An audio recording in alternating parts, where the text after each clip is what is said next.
नमस्कार, स्वागत है आपका सीएनबीसी आवाज पर। मैं हूं मनोज श्रीवास्तव, आपके साथ एक बार फिर से लेकर हम हाजिर हैं आपके लिए खास शो, जिसमें मिलेंगे आपके निवेश से जुड़े सवालों के सही और सटीक जवाब। आपके निवेश और ट्रेडिंग से जुड़े सभी सवाल आप हमें भेज सकते हैं 7045220000 पर व्हाट्सएप के जरिए। आपका पसंदीदा शो फेसबुक और एक्स पर लाइव भी होता है, तो आप वहां पर भी हमें सवाल भेज सकते हैं। शो के दौरान सोशल मीडिया पर आपके भेजे गए सवालों पर हमारे एक्सपर्ट लाइव जवाब देंगे। और आज आपके सवालों के जवाब देने के लिए हमारे साथ इक्विनॉक्स रिसर्च एंड एडवाइजर्स के पंकज रानड़ साहब है। पंकज जी, बहुत बहुत स्वागत है आपका सीएनबीसी आवाज पर। Thank you very much Manoj ji. और पंकज जी के पास सवाल लेकर हम जाएं, इससे पहले थोड़ा आज के बाजार का हाल समझते हैं। फरवरी सीरीज का आगाज था, बहुत शानदार आगाज रहा। कारोबारी हफ्ते के दूसरे दिन सेंसेक्स निफ्टी अच्छी बढ़त पर बंद हुए हैं, वहीं मिड कैप स्मॉल कैप शेयरों में शानदार तेजी दिखी है। बाजार में कैसा रहा कारोबार, थोड़े डिटेल में बता रही हैं कंचन नौटियाल।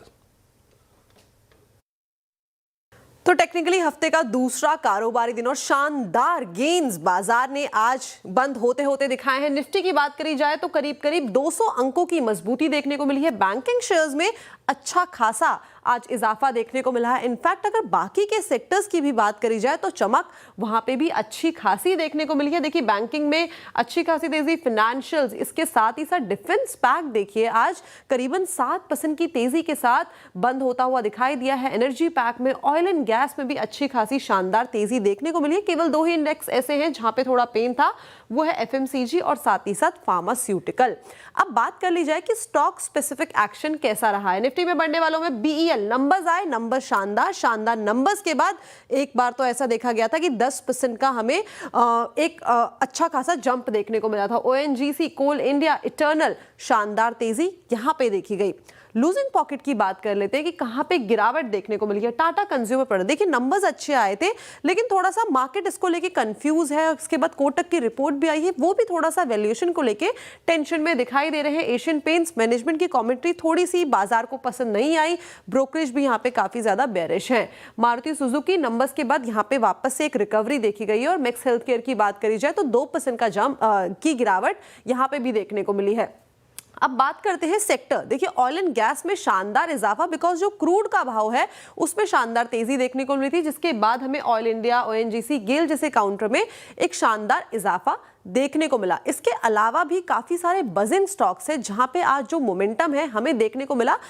देखिए, सबसे पहले बीएल नंबर्स की हमने पहले ही बात कर ली थी। नंबर्स आए, नंबर्स काफी रोबस्ट, एक्सपेक्टेशन जो लगाई गई थी वहां से भी अच्छे खासे नंबर्स। एशियन पेंट्स स्ट्रीट को पसंद नहीं आए नंबर्स। टाटा कंज्यूमर यहाँ पे थोड़े से मिक्स व्यूज बने हुए हैं और मारुति सुजुकी नंबर्स यहाँ पे अच्छे आए हैं। उसके बाद ये रिकवरी देखी गई है। हालांकि आपको 2.5% की कमजोरी देखने को मिलेगी, लेकिन कमजोरी इससे पहले काफी गहरी थी, वो रिकवर होती हुई नजर पड़ी है। और अब एफआईआईज डीआईआईज की बात। आज 480 करोड़ 26 लाख की नेट खरीदारी की है एफआईआईज ने, और डीआईआईज ने भी की है खरीदारी 3,360 करोड़ 59 लाख की। और अब कल के मार्केट को कहाँ देखते हैं हमारे एक्सपर्ट पंकज जी। आज तो टीआईआईज, एफआईआईज भी नेट खरीदारी करते हुए दिख रहे हैं। बाजार का मूड माहौल आज तो बढ़िया लगा, कल के लिए क्या सोचते हैं आप? जी, गुड इवनिंग मनोज जी और सभी दर्शकों को गुड इवनिंग। मनोज जी, देखिए, जो बजट आने वाला है 1 तारीख को, उसके चलते मार्केट के अंदर एक बहुत ही स्ट्रॉन्ग यूफोरिया देखने मिला। चौतरफा खरीदारी का माहौल था। बैंकिंग सेक्टर में ले लीजिए, चाहे कोई भी सेक्टर पकड़ लीजिए, बहुत ही शानदार तेजी देखने मिली है। अगर मैं निफ्टी के एनालिसिस करूं यहाँ पे, तो मुझे लगता है कि निफ्टी में ऊपरी लेवल पर 25,650 और 25,700 तक की लेवल्स यहाँ पर खुलती हुई नजर आ रही है। लेकिन थोड़ा सा कॉशियसली हम लोगों को ट्रेड करना होगा। लोअर साइड में आज के दिन का जो लो है वो एक स्टॉप लॉस के तरीके से इसको इस्तेमाल करना होगा 25,300 का। और ऊपरी लेवल पर मुझे लगता है कि 25,650 और 700 की लेवल्स यहाँ पर विटनेस हो सकती है। जहां तक बैंक निफ्टी का सवाल है, बैंक निफ्टी आखिरी के 1.5 घंटे के अंदर एक अच्छी खासी मूव यहाँ पे देखने मिली। बाकी थ्रू आउट द डे जो है ये काउंटर कंसोलिडेटेड रहा हुआ है, लेकिन 60,000 की लेवल एक बार स्ट्रांगली अगर सरपास होता है तो मुझे लगता है कि 60,400 और 60,700 रुपए तक की लेवल्स बैंक निफ्टी के अंदर जरूर देखने मिल सकते हैं। तो ओवरऑल व्यू जो है पॉजिटिव बना हुआ है। कोई भी डिप मिलती है तो खरीदारी की सलाह रहेगी। ठीक है, और आपके रिकमेंडेशंस?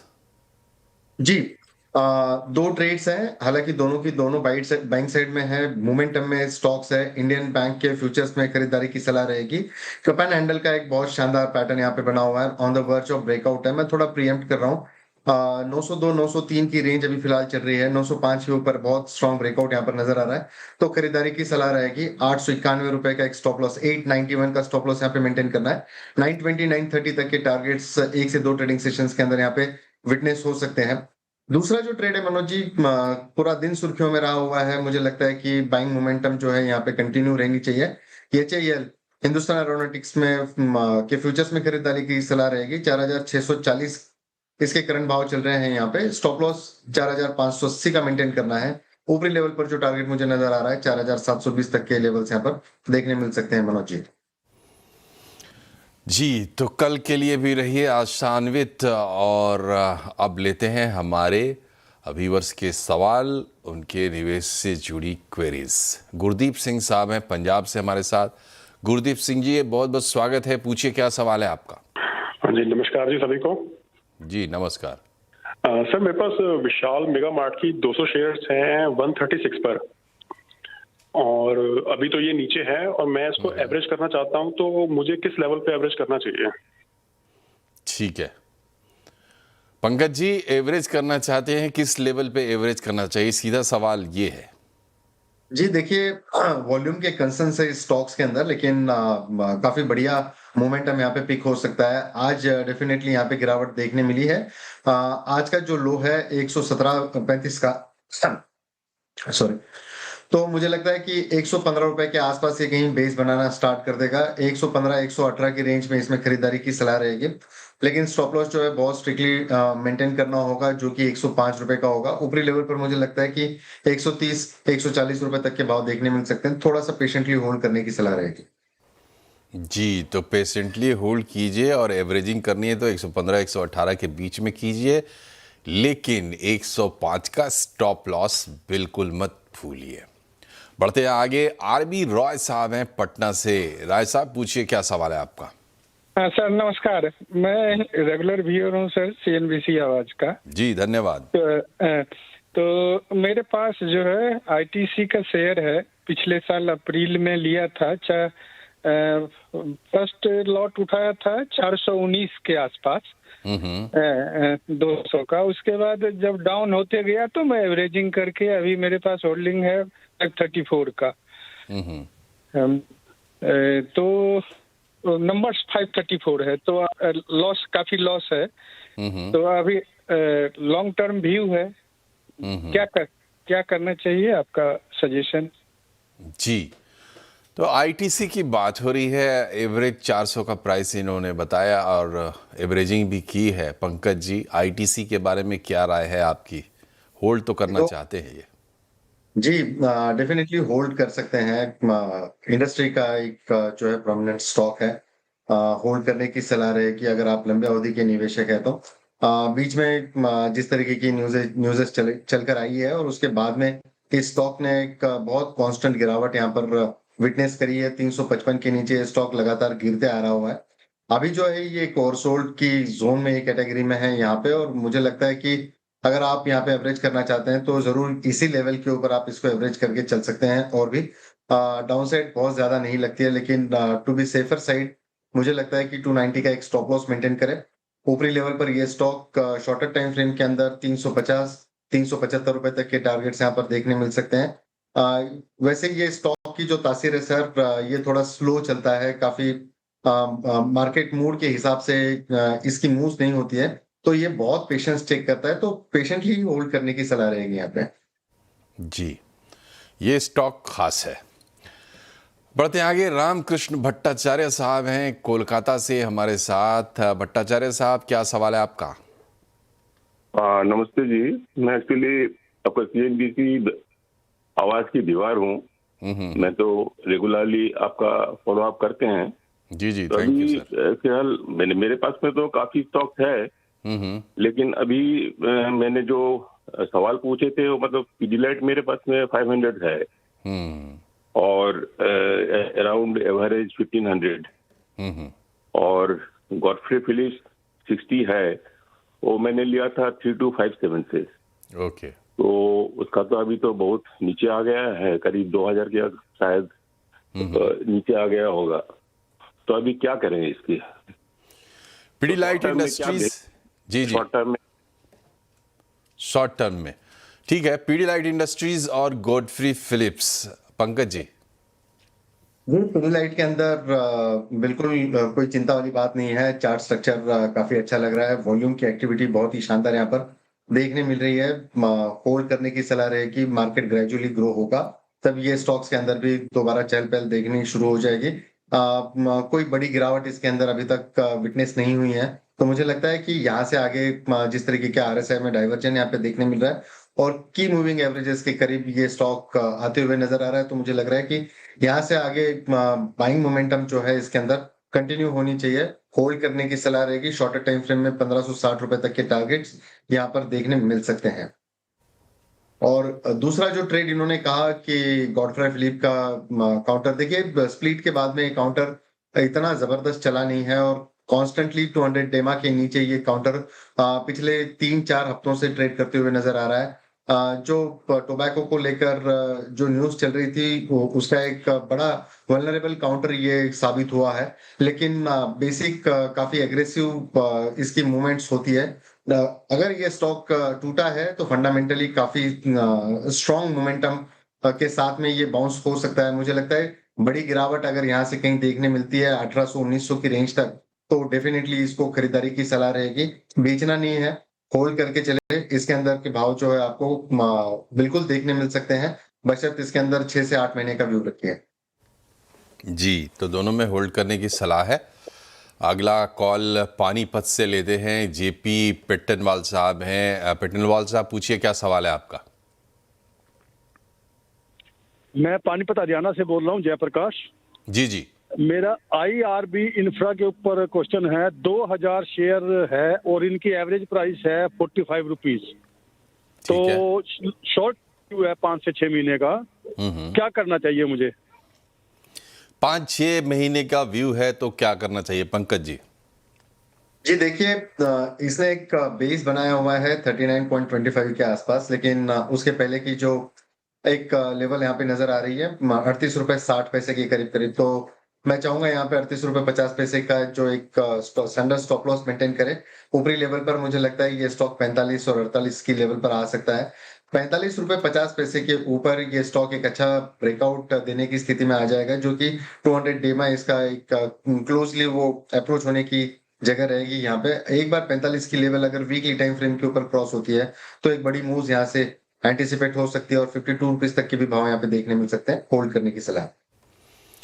होल्ड करिए, ब्रेकआउट का इंतजार करिए, फिर होगी बल्ले बल्ले, लेकिन 38-50 का स्टॉप लॉस जरूर रखिए याद। अगली कॉलर हमारे साथ शिवानी मिश्रा, राजस्थान से। शिवानी जी, पूछिए, क्या सवाल है आपका? नमस्कार सर। नमस्कार सर, मेरे पास IDFC फर्स्ट बैंक के 350 शेयर हैं @86 और इसके अलावा नेटवर्क 18 के 500 शेयर है @102। तो अभी तो दोनों में ही लॉस चल रहा है, तो बताइए क्या करना है लॉन्ग टर्म के लिए? बताइए पंकज जी, लॉन्ग टर्म का व्यू IDFC फर्स्ट बैंक और नेटवर्क 18। जी, IDFC फर्स्ट बैंक में भी इसके अंदर होल्ड करने की सलाह रहेगी। नो डाउट अगर इनकी भाव से 2-3 रुपया ही टूटा हुआ है तो कोई दिक्कत वाली बात नजर नहीं आती है। यहाँ पे एक बड़ा ब्रेकआउट इसके अंदर 87 के ऊपर यहाँ पे ड्यू है। ओवरऑल बैंकिंग की पूरी स्पेस के अंदर जो है काफी अच्छा मोमेंटम यहाँ पे देखने मिल रहा है, तो होल्ड करने की सलाह रहेगी। और नेटवर्क 18 की अगर मैं बात करूं तो काउंटर ने अभी निचले लोअर लेवल से एक रेजिलियंस दिखाया। 36 रुपए तक का एक 35 रुपए 50 पैसे का एक स्टॉप लॉस यहाँ पर मेंटेन करें। थोड़े बहुत वॉल्यूम की कंसर्न जरूर है, लेकिन स्टॉक काफी बढ़िया चल सकता है। यहाँ पे मुझे लगता है कि 45 और 50 रुपए तक की लेवल्स यहाँ पर देखने मिल सकती है। एक साल का नजरिया रखना होगा यहाँ। जी, तो दोनों होल्ड करने की सलाह है और यहाँ पर ये बताना भी ज़रूरी है कि नेटवर्क 18 पर सवाल था और आप जो चैनल देख रहे हैं CNBC आवाज़, ये भी नेटवर्क 18 का हिस्सा है। बढ़ते हैं आगे। नारायण प्रसाद हैं हमारे साथ दिल्ली से। नारायण जी, पूछिए, क्या सवाल है आपका? Hello, I am holding Vedanta okay. at 250 rupees, 100 shares. What is the future of this Vedanta? Vedanta का शेयर है, 100 शेयर है, 250 के भाव पर लिया है। पंकज जी, क्या सलाह रहेगी इनके लिए?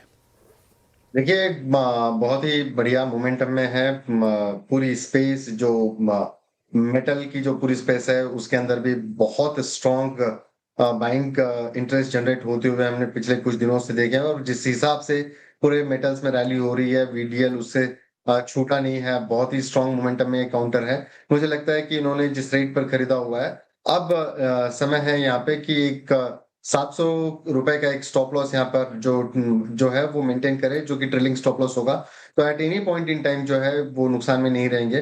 मोमेंटम एंजॉय करिए। मुझे लगता है नो वंडर अगर ये 800 850 रुपए तक के भी भाव दिखा दें तो होल्ड करने की सलाह रहेगी। 710 रुपए का स्टॉप लॉस मेंटेन करना होगा।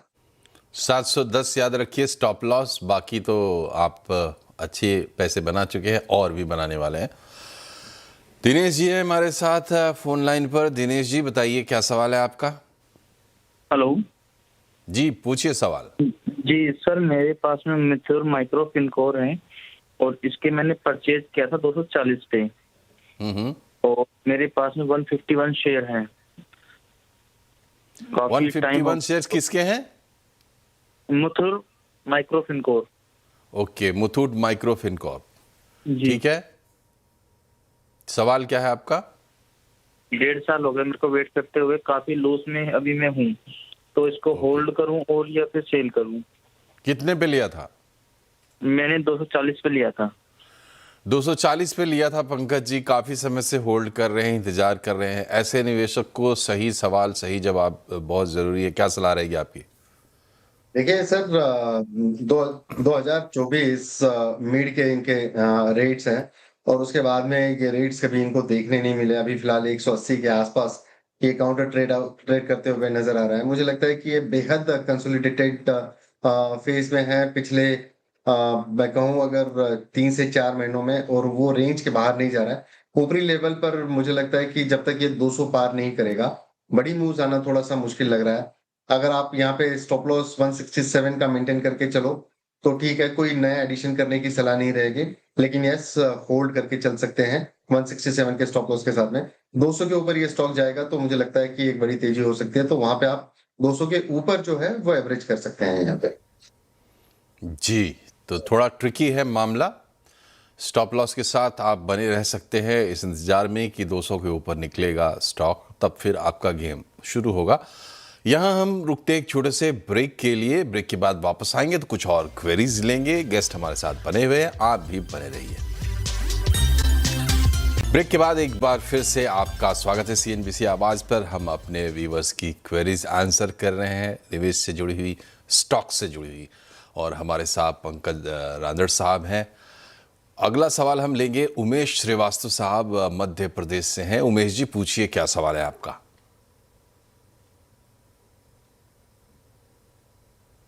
उमेश जी,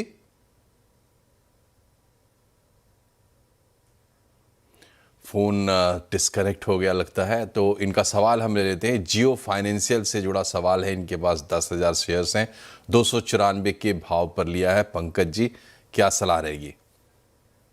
जी मनोज जी, देखिए, जितनी बार भी मैं कोई कॉलर शो करते हैं तो ये सवाल बहुत कॉमनली पूछा जाता है।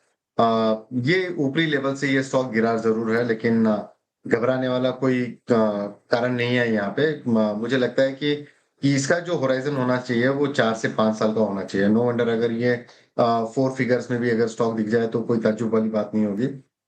मुझे लगता है कि इसको होल्ड करना चाहिए। अगर थोड़ा और भी कट अगर गहराता है यहाँ पे तो कोई चिंता वाली बात नहीं रहेगी। 245 के आसपास इसमें थोड़ा सा और एक्यूमुलेशन किया जा सकता है।